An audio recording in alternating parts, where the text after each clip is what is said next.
সুন্দরবনের মধু ভারতের ভৌগোলিক নির্দেশক বা জিআই পণ্য হিসেবে স্বীকৃতি পেয়েছে। অথচ সুন্দরবনের আয়তনগত মালিকানা, মধু আহরণ ও মৌয়ালদের সংখ্যাধিক্য সহ সার্বিক বিচারে এই ভৌগোলিক সত্ত্ব বাংলাদেশের পাওয়ার কথা।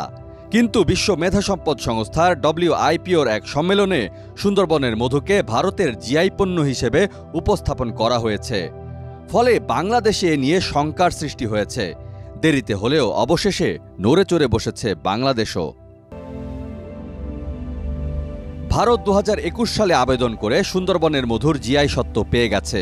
সম্প্রতি বিশ্ব মেধাসম্পদ সংস্থা WIPOর এক সম্মেলনে সুন্দরবনের মধুকে ভারতের জিআই পণ্য হিসেবে উপস্থাপন করা হয়েছে।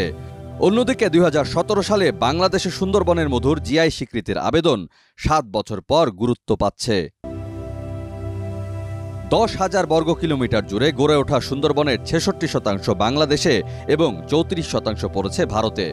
বন বিভাগের তথ্য মতে সুন্দরবন থেকে 2022 সালে 230 মেট্রিক টন এবং 2023 সালে 300 মেট্রিক টন মধু আহরণ করেছে বাংলাদেশ, যেখানে গত 7 বছরে ভারতের সংগ্রহ মাত্র 137 মেট্রিক টন মধু। অথচ ভারতই জিআই সত্ত্ব নিজের করে নিয়েছে আগে।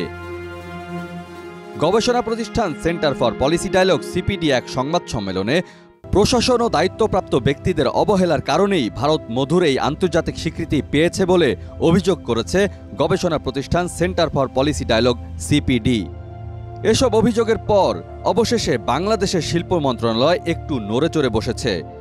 মন্ত্রণালয়ের আওতাধীন শিল্প, নকশা ও ট্রেডমার্কস অধিদপ্তর জানিয়েছে সুন্দরবনের মধুর জিআই সত্ত্ব দ্রুতই নিশ্চিত হবে। দেশীয় স্বীকৃতির পর ওয়ার্ল্ড ইন্টেলেকচুয়াল প্রপার্টি অর্গানাইজেশন বা WIPOতে তা উপস্থাপন করা হবে। WIPO জাতিসংঘের একটি বিশেষ সংস্থা। ভারতে বিশেষ করে পশ্চিমবঙ্গে এমন অনেক পণ্য ও স্থান রয়েছে যেগুলোর বাংলাদেশের সঙ্গে মিল আছে। কিছুদিন আগেই বাংলাদেশের ঐতিহ্যবাহী টাঙ্গাইল শাড়ির জিআই সত্ত্ব নিজের করে নিতে চেয়েছিল ভারত। ডেস্ক রিপোর্ট, দেশ রূপান্তর।